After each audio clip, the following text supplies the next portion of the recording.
Meus amigos, minhas amigas, boa noite para vocês, bom dia, boa tarde, boa madrugada. Estamos escutando aqui uma música, um guiatum, que é uma música ancestral mapuche, e me parece um bom começo desse guiatum, nessa cerimônia, quando tem raios, quando tem erupções vulcânicas, como se fosse uma música. É uma música de chamamento, né? De chamariz. Né? Já está acontecendo, mas a música vem colocar um pano de fundo nos fenômenos naturais, visto desde os povos originários como fenômenos que têm a ver um pouco com os fenômenos orgânicos também do nosso corpo humano.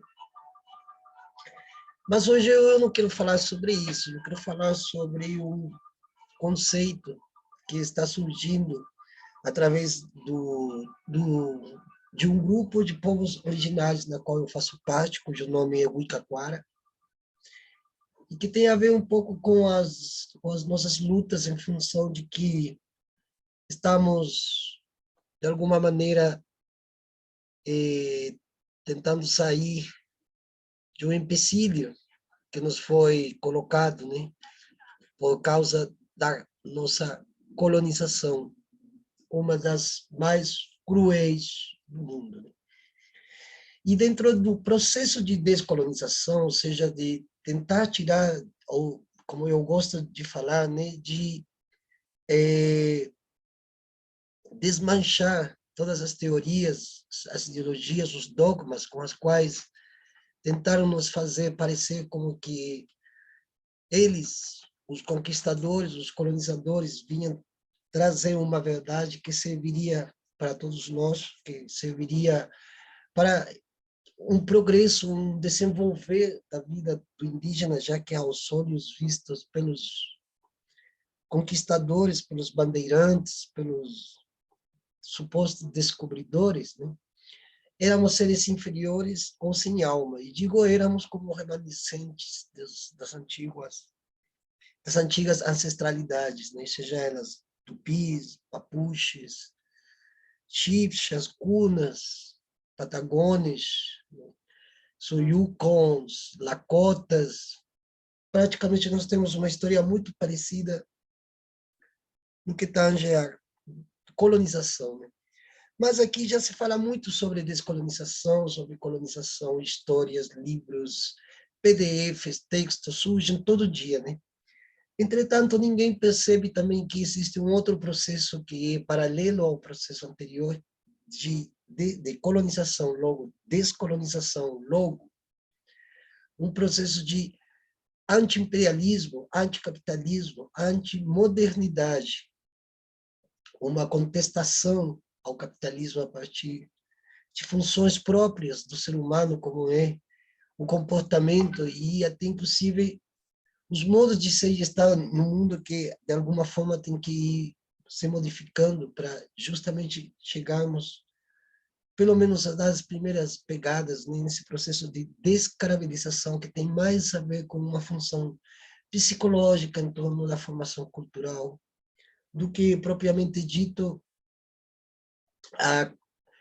fazer uma cartografia da colonização, para, a partir daí, podemos, de alguma forma, ter um ponto de acesso àquele grande megaprojeto de libertação, né? Ou seja, um processo contrário à opressão e que só pode ser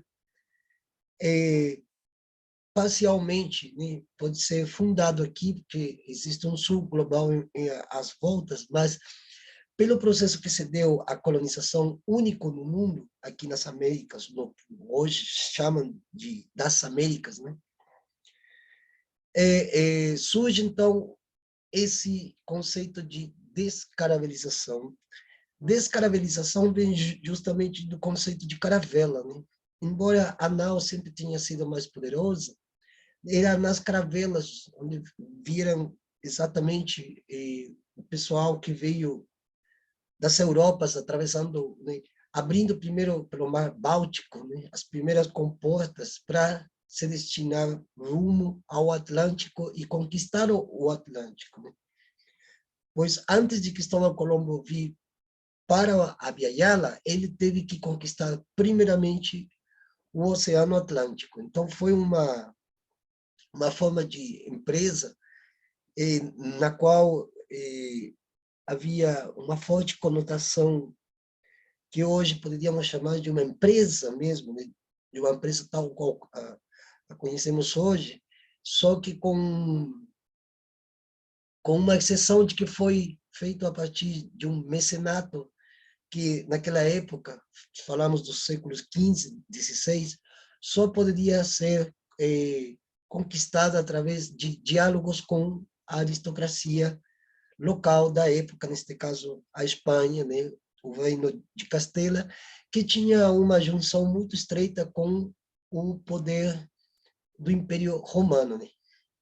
Então, Roma perde o rumo da situação e decide invadir os outros povos em busca de tomar territórios, né, impor seu direito, impor sua fé, a fé cristã, né?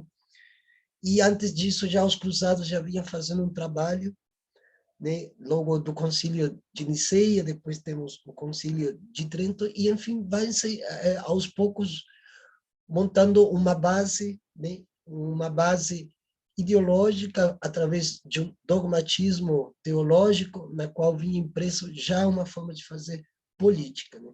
Daí que, por exemplo, Marx tenha sido um dos primeiros críticos da religião para poder entender logo mais a crítica à política que Marx faz, né?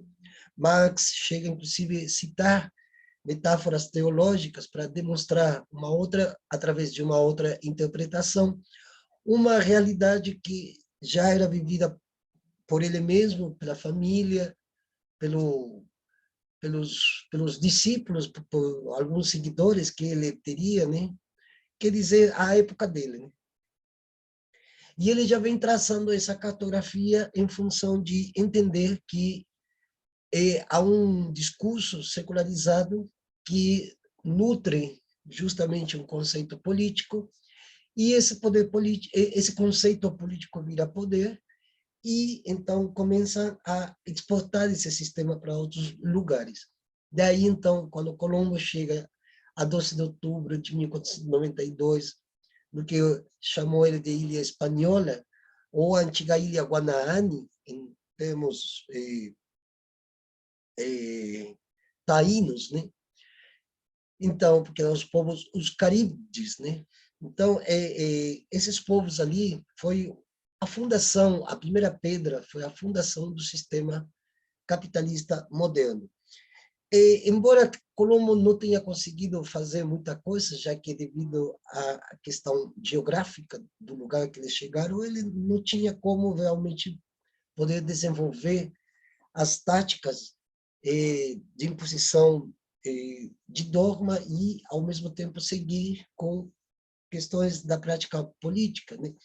Então, foi Hernán Cortés, né, chegando em Tenochtitlan, né, ou Tenochtitlan, como alguns pronunciam, o que hoje conhecemos como Cidade do México, que era uma cidade, naquela época, uma cidade muito avançada, era uma cidade bem traçada, uma cidade muito organizadíssima em todos os sentidos, já tinham aquedutos, já tinham uma tecnologia própria, né, de agricultura, tinha seu ordenamento social, que era o Estado azteca, né, que não, não tem nada a ver com o Estado liberal, nem com o Estado ateniense, nem menos ainda com o neoliberalismo, não. Outro sistema totalmente diverso que não foi reproduzido praticamente em nenhum dos países que o velho mundo já tinha, de alguma forma, conquistado, né? Ou pelo menos dominado os territórios, principalmente os territórios. Né?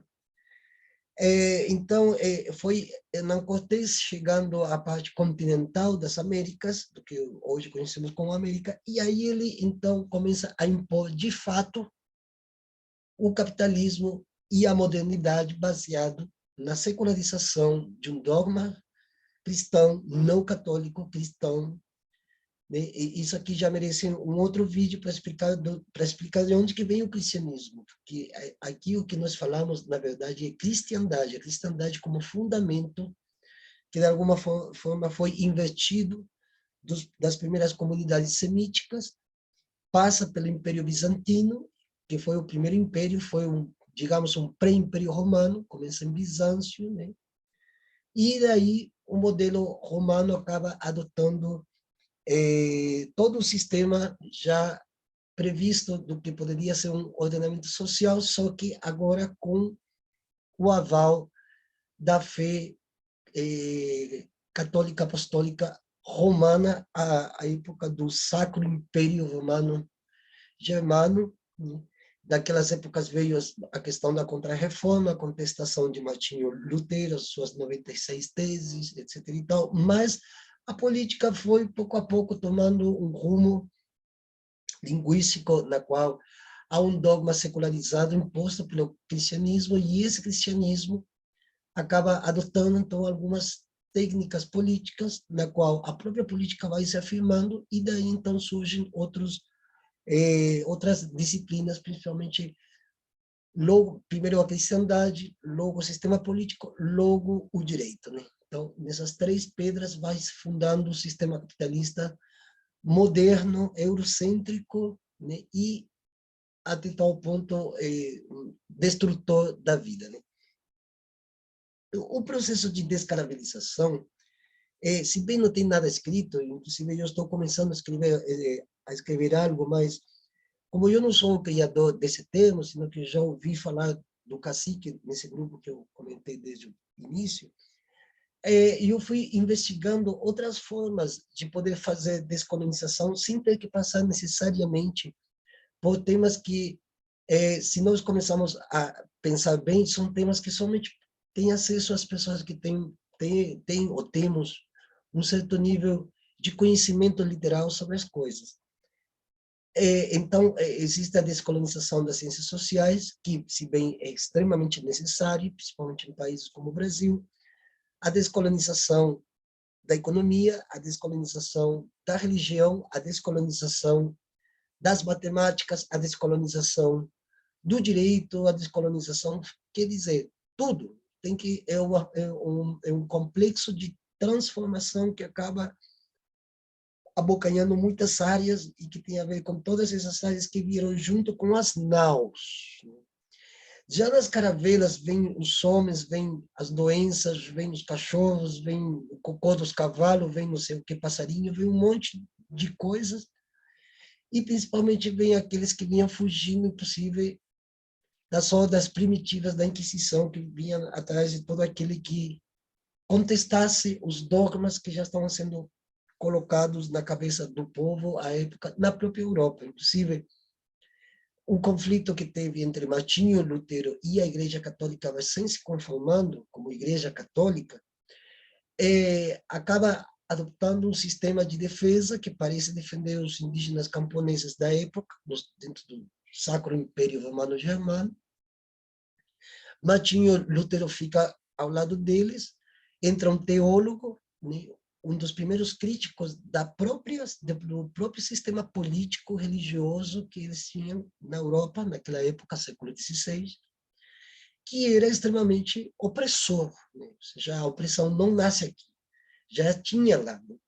Então, começa a perseguição contra as mulheres, começa a perseguição contra os vagabundos, contra os loucos, contra os que tinham, e também contra algumas minorias, como os judeus, né? Começam a ser perseguidos, aí começam os judeus que se convertem, aí são os mouros, né? Aí tem os marranos, né? E tem os ladinos, né? Que acabam adotando sistemas ocidentalizados de dominação e opressão, e usam essas ferramentas para dominar pequenas comunidades, pequenos povos, pequenos lugares, né? Pode ser dentro até de um complexo fabril, dentro de uma escola, sempre alguém já está. Então, esse processo que a pessoa vai determinando para si como sua forma de ser, é o processo de caravelizador, porque ela está justamente trazendo para si aquilo tudo que os primeiros homens que vieram para cá colocaram, inclusive através do estupro, da qual nasce uma criança que já nasce sem pai, começa a ser um bastardo, e também nos genes já vem envolvidas muitas coisas comportamentais, e o espaço onde essa criança vai nascendo já é um espaço de opressão, né? Por isso que eu costumo dizer que o mundo não começou com o meu nascimento, com o meu umbigo. Não, a história não começa no meu umbigo, a história começa muito mais atrás. A história de vocês começa mais atrás. E muitas das complexidades que nós temos, às vezes em termos de emoção, de personalidade, são complexos genéticos trazidos de uma história que começa lá atrás, quando na chegada desses homens nas caravelas, nas naus aqui nas Américas. Surge o processo de colonização e surge o processo de caravelização. Do processo de caravelização surge, então, o processo de embranquecimento, que seria uma subjetividade disposta a seguir as normas, o nomos, né, como se fala em latim, as normas impostas por essa colonização, por esse sistema opressor, mesmo após os processos do século XIX, que se bem foram realizados pelos crioulos ibero-americanos, ao mesmo tempo, eles impuseram uma outra elite que acabou repetindo as mesmas estratégias, as mesmas táticas dos colonizadores, porque eles, além de não ter se descolonizado, não se descaravelizou, não passou pelo processo de uma limpeza de genética e de comportamento e digamos assim, de ladinês, ou seja, de ser o ladino, aquele que imita as táticas para querer possuir alguma coisa para si, o proprietarismo, né? Então, quando as pessoas vão se descolonizando, ao mesmo tempo vão entendendo que tem comportamentos, assim como o machismo é um comportamento que deriva do patriarcalismo, a caravelização psicológica, subjetiva da pessoa é também parte desse processo de colonização, porque estão aí impressos, inclusive geneticamente, alguns dos nossos comportamentos que depois, hoje, embranquecidos, a gente está fazendo um trabalho oposto, ou seja, a gente está investindo o espelho para que esses comportamentos saiam de nós de maneira possível consciente. Se alguma vez foi inconsciente, agora faz a passagem para o consciente, para através desse consciente a gente tiver maiores possibilidades de não repetir certos atos que lembram um processo histórico de colonização. Falar sobre esse tema não é fácil nem sequer para mim, e como não tem antecedentes sobre esse conceito de descarabilização, o que eu estou fazendo é justamente criar um ordenamento das ideias e logo estruturar de forma tal que as pessoas comecem a compreender a profundidade tanto do processo de descolonização e a passagem que tem que fazer justamente que é o processo de descaravelização, de renúncia a certas ações ou comportamentos brancos, que embranquecidos dentro de nós pela família, pela igreja, pela sociedade, a gente começa a fazer uma espécie de uma limpeza disso aí. Então, aí começa a modificação subjetiva das pessoas. Porque suponhamos que nós tenhamos um parente, ou nós tenhamos um afrodescendente que está a favor desse desgoverno, por exemplo, ele é uma pessoa que, além de precisar se descolonizar, ele precisa ainda muito mais se descaravelizar, porque ele achando que, tomando os comportamentos do seu opressor, ele vai conseguir ter um status dentro da sociedade branca. O que é um erro crasso, ou muita ingenuidade, ou também pode ter antecedentes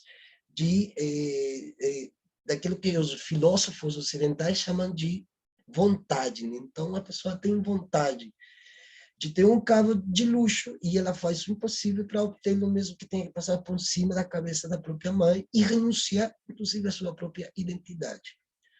Coisa que é muito estranho ver dentro de um parente, mas pode vir assistir, talvez, por outros canais. Né? Mas esse processo, quem tem que fazer mesmo, não é a burguesia, não é a classe média. Quem tem que fazer isso são as pessoas exatamente que são as oprimidas, que em sua maioria são afrodescendentes, indígenas e até imigrantes da Europa do Leste, porque lá também tem suas ancestralidades. Então, por exemplo, italianos, inclusive do Sul, poloneses, né, búlgaros, né, sérvios, eles têm suas ancestralidades. Os tchetchenos, por exemplo, são parentes, são os povos, eles sempre estiveram lá. E como os sufis são lá do Afeganistão, eles sempre estiveram ali. Né? De repente chegaram essas hordas de bárbaros na época do Bush e começaram com uma invasão que, inclusive, deu zebra para eles, porque os povos de lá, como sempre estiveram ali, eles conhecem muito melhor a geografia que um par de soldados americanos acostumados a tomar Coca-Cola e comer hambúrguer. Então, existem várias diferenças nos estilos de colonização em cada país e também das ancestralidades, né? E quando instaladas em outro país, elas ficam aparentemente muito mais conformadas dentro de um processo de formação humana, de formação cultural do ser humano. Mas, com o passar do tempo, surgem as ancestralidades e esse surgimento cumpre exatamente a parte, digamos, evolutiva, embora eu não goste da palavra evolução, mas não acho outra palavra para poder definir neste momento o que eu quero dizer, mas suponhamos um processo de evolução que vai além de se descolonizar epistemologicamente, a pessoa se descaraveliza, que seria um processo de descolonização genética no viés dos sentimentos, das emoções, das vontades, dos desejos e etc. E tal, né? Então, isso aí, inclusive, quem fala aqui já está fazendo há muito tempo sem ter percebido que estava atravessando, né, em linhas gerais, esse processo de descaravelização, que é um assunto ligado a uma caravela, na qual também as minhas famílias anteriores trouxeram alguns comportamentos e passam geneticamente ou são adquiridas através da formação da nossa meninice, e a gente acaba achando que é natural. Mas, claro, nós já temos uma parte em que nós acabamos descobrindo que existe toda uma fase, e ao descobrirmos essa fase e fazer o processo de descolonização, a gente começa a fazer uma espécie de autoanálise e dizer assim, não, eu não tenho que fazer isso, porque isso vai me lembrar no momento em que eu vou lembrar da história e lembrar essa história, ou se a pessoa é, num certo sentido, sádica e masoquista, ela vai querer lembrar para estar sempre triste. Mas, neste momento, a gente não tem tempo nem para tristeza, porque nós temos que agir de tal maneira que esses caravelizados, colonizados, não continuem alimentando seus colonizadores, seus caravelizadores. Né? Então, o processo de descaravelização também pode passar pelas classes burguesas, porque quando surgem os processos independentistas, aqui dentro do esteio histórico, quando surgem os processos de independência, que foi nada mais que brancos, filhos daqueles que vieram antes para as Américas, e que em algum momento eles decidiram não obedecer à lei das Índias, ou das Índias ocidentais, né, como chamavam os jesuítas, né, através da Companhia de Jesus, descumprem as leis, porque é a forma que eles veem que eles podem criar um sistema independente de governo próprio, de ordenamento social próprio, sem ter que depender das potências, né? Neste caso eram Portugal, Espanha, logo a Holanda, também a França, depois a Inglaterra. Então surgem todos esses conceitos de luta que são tomados também de lutas prévias a esses processos de independência, como aconteceu no Haiti e como fez Tupac Amaru já na região que chamavam de Alto Peru, que foi muito antes, inclusive, do processo independentista comandado por Simão Bolívar, né? Então, que acontece? Esses processos foram muito bons, conseguiram consolidar repúblicas, nações, dividiram o bolo e tal, só que os que surgiram como governadores eram corruptos, porque eles começaram a criar um sistema que já tinha sido colocado pelos próprios europeus que já tinham vindo para cá. Então, a única coisa que eles fizeram foi fazer a mesma coisa, são os ladinos, né?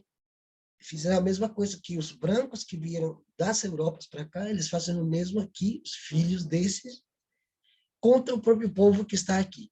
Bom, e é isso que nós estamos vivendo até hoje, porque hoje nós não temos, não vamos ir lá à Espanha a reclamar pelos bolsonaros da vida que nós temos aqui nas Américas, e que não são poucos. Agora, se nós fazemos essa cartografia, chegamos inclusive a essa síntese, quer dizer então que hoje, muito além de ser anti-imperialista, nós temos que ser anti-elitistas, anti-elite, porque são as elites que, do século XIX, vêm para cá se instalando, fazem desdobramentos enormes dentro de quê? Da área da teologia, que passa para a política e que passa para o direito. Copiam todas essas leis que veio do latim, do antigo Império Romano, colocam em prática aqui e começa um processo de dominação, que logo mais após o século XIX é substituído por outros ordenamentos que não são daqui, como, por exemplo, o Código Penal alemão, né? Ou mesmo o sistema mercantilista da Inglaterra, né? E a Inglaterra já, sendo império também no século XIX, graças aos saques que fizeram aqui nas Américas, levam todas as riquezas, já faziam isso antes, com os piratas andavam pelo Oceano Atlântico, assaltavam os galeões espanhóis, matavam todo mundo, arrebatavam os tesouros e levavam para alimentar o que seria depois a grande coroa britânica, ou seja, começa um sistema imperialista, né, que se transforma como na primeira na pedra angular do capitalismo, que já tinha sido imposto aqui. A Grã-Bretanha, o que faz no século XIX, é nada mais do que alimentar já um sistema que foi imposto aqui. Então, como os espanhóis e portugueses perderam terreno e deixaram até de ser império, é logicamente que para a Grã-Bretanha ficou muito mais fácil poder, inclusive, inferiorizar os estados que estavam ao sul dos Pirineus, né? E depois conseguiram, então, tomar as rédeas do sistema imperial, né? Como sistema imperialista, mas mercantilizando tudo. Eles eram negociantes, já tinham ido para a Índia, para a África, né? E então eles já tinham uma tática muito diferente, inclusive existe até um dizer por aí que os ingleses, é claro que eles fizeram muitos estragos no sentido de carnificinas, mas eles depois perceberam que eles estavam perdendo, que era melhor negociar. Então, eles foram grandes negociantes, né? Negociaram com os chineses, negociaram com os argentinos, negociaram até com Simão Bolívar houve negociatas, né? E depois veio a Guerra do Paraguai também, né? O Império Britânico, a Guerra do Pacífico também, o Império Britânico, a questão das Malvinas, a questão dos territórios que Estados Unidos tinha tomado do México, né? A grandes conflitos ali que contra os pais deles, né? Os próprios britânicos, né? Enfim, tem toda uma gama de situações que vão acontecendo e que, com o passar do tempo, vai modificando as formas de estabelecer uma formação cultural humana. Por isso que quando se fala a formação do povo brasileiro, a formação do povo brasileiro surge também exatamente em datas diferentes, mas muito parecido, muito similar com como aconteceu com as colonizações do Canadá, no atual Estados Unidos, e em toda a América hispana, né? E depois viram outros países, como a França, né? Instalaram as Guianas francesas como colônia deles, né? Suriname, né? As ex-Guianas holandesas, Aruba, né? Por exemplo, é holandês, fala papiamento. Então, várias coisas que né? Vai articulando os tentáculos dessa grande do, do grande arquétipo, né, do que seria a colonização. E a descaravelização é justamente um processo continuado de descolonização, que é justamente evitar cada um de nós criar situações onde nós tenhamos que ser igual ao nosso opressor. Porque se existe a tese do oprimido que quer ser opressor, não é apenas porque o oprimido que é um ressentido ou, em alguma instância, ele quer ser vingado.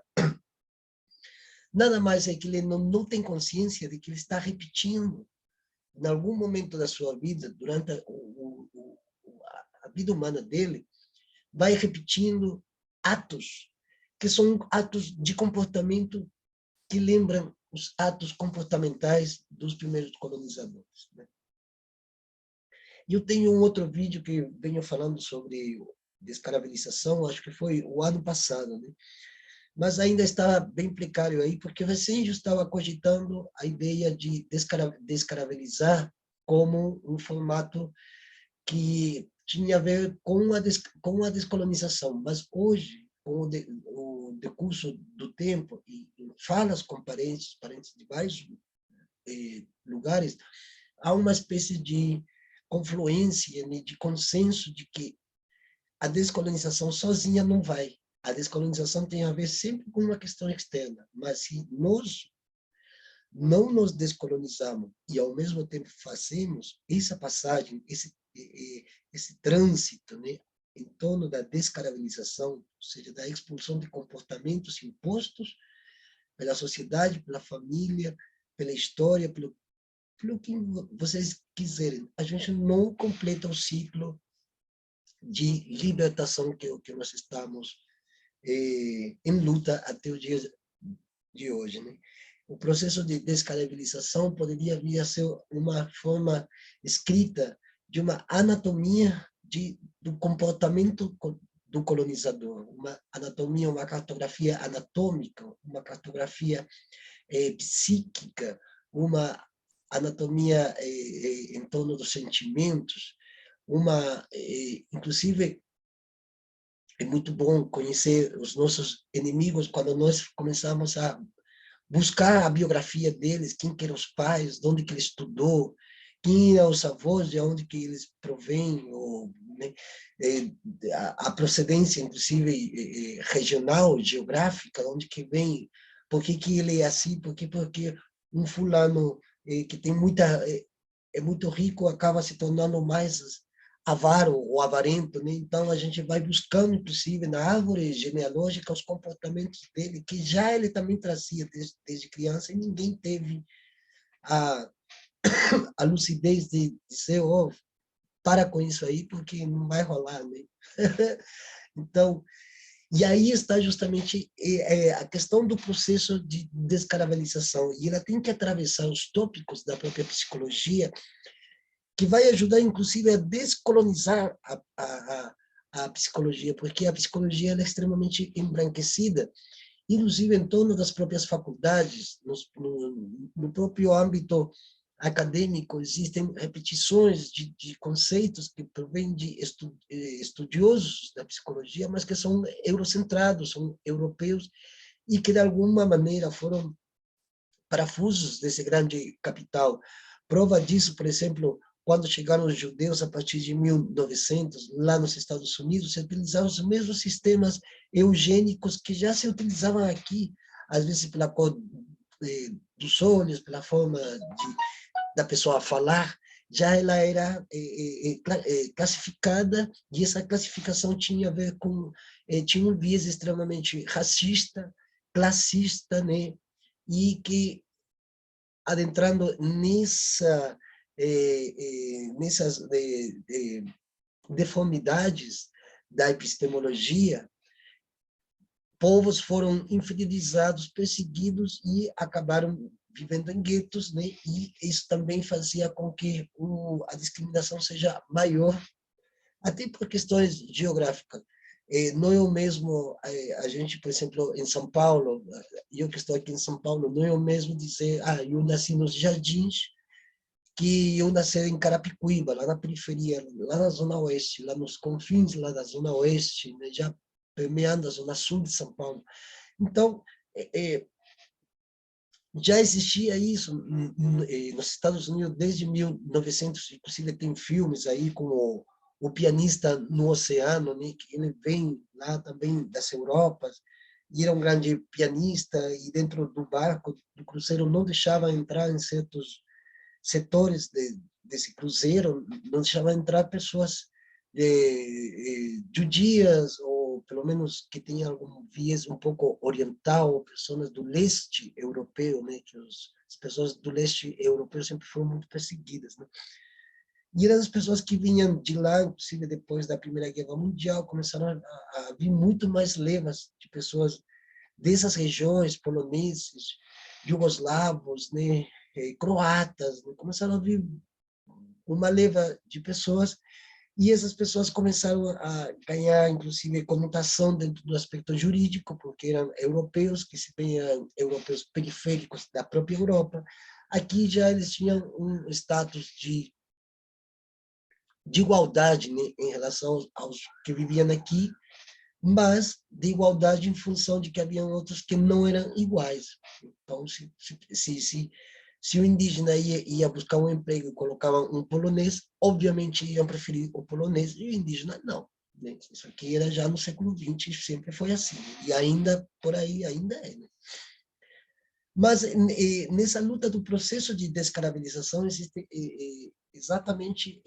essa força de que, ao impor um sistema discriminativo, logo, às vezes, a pessoa introjeta isso de tal modo e que ela, para tentar suprir essa falta que tem de não ter sido vista como com sua identidade, com sua ancestralidade, com sua forma de ser e estar no mundo, com seus hábitos, suas cerimônias, seja lá o que for, ele acaba também contraindo para si um ressentimento social e que transforma muitas vezes esse ressentimento numa forma de poder. Se essa pessoa tem amanhã um nível econômico alto, ela pode se tornar tanto quanto pior que o seu opressor anterior a essa condição que ele está hoje. Né?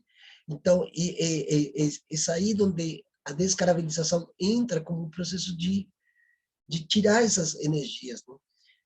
Agora, se vocês me perguntam um método, eu não tenho um método para isso. Eu acho que isso aí deve ser algo que cada um deve procurar, né? Como se o que é possível é fazer justamente uma leitura familiar nossa para descobrir, até inclusive geneticamente, que hoje existe testes de DNA, entender qual é a nossa linhagem e, a partir dessa linhagem, descobrir, por exemplo, aspectos bem particulares dos nossos tios, nossos avós, primos, nossos pais, e principalmente alguém que esteja dentro dessa genealogia, né?